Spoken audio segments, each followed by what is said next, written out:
விவசாய தொழிலாளர் முன்னேற்ற சங்க கருத்தரங்கம் மாநில ஒருங்கிணைப்பாளர் எம்.எஸ். செல்வராஜ் தலைமையில் நடைபெற்றது. வழக்கறிஞர் விஜயன், சங்கத்தின் முக்கிய நிர்வாகிகள் கலந்து கொண்ட கருத்தரங்கில் வனம் சார்ந்த மக்களின் தேர்தல் கோரிக்கை தீர்மானங்கள் வெளியிடப்பட்டது. 17ஆம் பிரிவு நிலப்பிரச்சினை, நிலப்பட்டா பிரச்சினை, மனித விலங்கு மோதல் தடுப்பது, மக்கள் வசிக்கும் பகுதிகளை காடாக மாற்றும் முடிவை மறுபரிசீலனை செய்ய வேண்டும் என பல கோரிக்கைகள் முன்வைக்கப்பட்டது.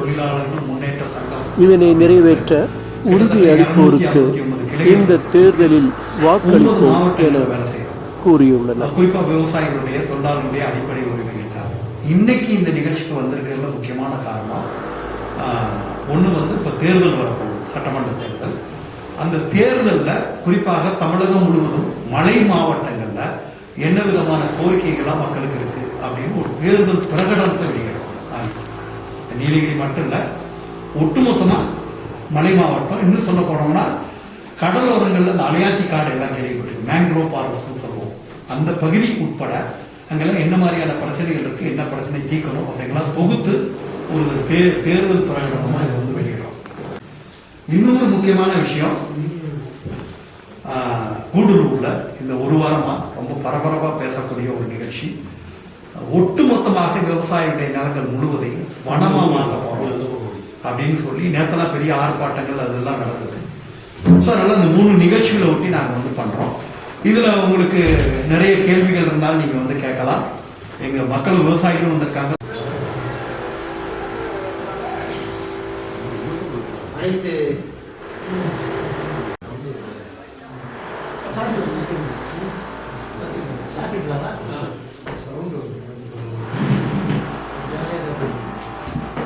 தொடர்ச்சி மலையில் இருக்கக்கூடிய அரிய வகை அழிந்து போன தாவரங்களை, மரம், செடி, கொடிகளை மறு உற்பத்தி செய்யறதுக்காக உருவாக்கப்பட்டது. பல ஆயிரம் கோடி அதுல செலவு பண்ணியிருக்காங்க. இன்னைக்கு அது கைவிட்டு அது முழுக்க சுற்றுலா விடுதிகள் கட்டுறதும் சுற்றுலா பயணிகளை உள்ள விடுறதும் பண்ணிட்டு இருக்காங்க. இந்த மாதிரி ஏராளமான பிரச்சனைகள் இருக்கிறது. இன்னும் சொல்ல போனோம்னா நம்ம வனத்தை ஒட்டி நமக்கு தெரியும், அதே மாதிரி கடலோரத்தில் இருக்கக்கூடிய மேங்க்ரோவ் ஃபாரஸ்ட்னு சொல்லுவோம், அலையாத்தி காடுகள், அந்த பகுதி முழுவதும் இன்னைக்கு வந்து பெரிய லெவலில் அழிவுக்கு உள்ளாக்கப்பட்டிருக்குது. குறிப்பா சொல்லணும்னா ராமேஸ்வரத்துல 21 தீவுகள் இருக்கிறது. அந்த 21 தீவும் ஒரு காலத்துல மீனவர்களுடைய கண்ட்ரோல்ல இருந்தது. இன்னைக்கு அங்க வந்து அதெல்லாம் தடுத்து அதெல்லாம் ஒண்ணுமே இல்லாத மாதிரி பண்ணிட்டாங்க. அந்த அளவுக்கு இன்னைக்கு பெரிய இது இருக்கு. அதே மாதிரி மலைப்பகுதிகளில் இந்த மாதிரி மைனிங் பண்றது அதெல்லாம் பெரிய லெவலில் நடந்துட்டு இருக்கு. கன்னியாகுமரியில பார்க்கணும், உங்களுக்கு பாறைகளை உடைச்சு எடுக்கிறது அபரிதமாக எடுத்துக்கிட்டு இருக்காங்க அந்த பகுதியில. அப்ப அதெல்லாம் சட்டப்படி என்ன பண்ணணுமோ அதை மட்டும் பண்ணணும்னு கேட்கிற பல்வேறு விஷயங்கள் இதுல இருக்குது. இதுல குறிப்பா இந்த கூடலூருடைய நல பிரச்சனையில நாங்க சொல்ல பாருது, இப்ப இவங்க சுப்ரீம் கோர்ட்ல நம்முடைய தமிழக அரசு ஒரு மனு தாக்கல் வந்து பண்ணியிருக்கிறாங்க. அந்த மனு தாக்கல் என்னன்னா, 1 வருடங்களாக கூடலூர் பகுதியில் ஒரு சர்வே நடத்திருக்காங்க அரசாங்கம். அந்த சர்வே நடத்துனதுல கிட்டத்தட்ட 6000 குடும்பங்களுக்கு அவங்க இருக்கக்கூடிய வீடுகளுக்கு மட்டும் பட்டா கொடுப்பது அப்படிதான் அது சொல்லப்பட்டிருக்கு. மிச்சம் கிட்டத்தட்ட 34,000 ஏக்கர் விவசாயிகளுடைய நிலங்களை வனமா மாத்துறதுக்கான ஒரு திட்டமும் அது உள்ளுக்குள்ள இருக்குது. அது ஒரு தெளிவும் இல்லை அந்த அறிக்கையில. ஏன்னா ஏற்கனவே செக்ஷன் 70ல 53 பகுதி சிலது இருக்கு, அது வந்து வனம்.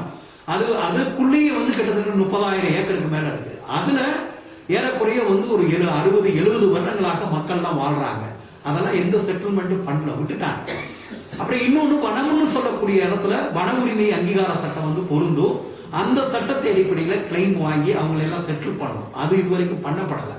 அதனால நாங்க இன்னைக்கு மாவட்ட ஆட்சித் தலைவரை பார்த்து அந்த அரசு போட்டிருக்கக்கூடிய சுப்ரீம் கோர்ட்ல கொடுத்திருக்கக்கூடிய அந்த விண்ணப்பத்துல இந்த விட்டு போன விஷயங்களா சேர்க்கணும் அப்படின்னு சொல்லி நாங்க கேட்டுக்கிறோம்.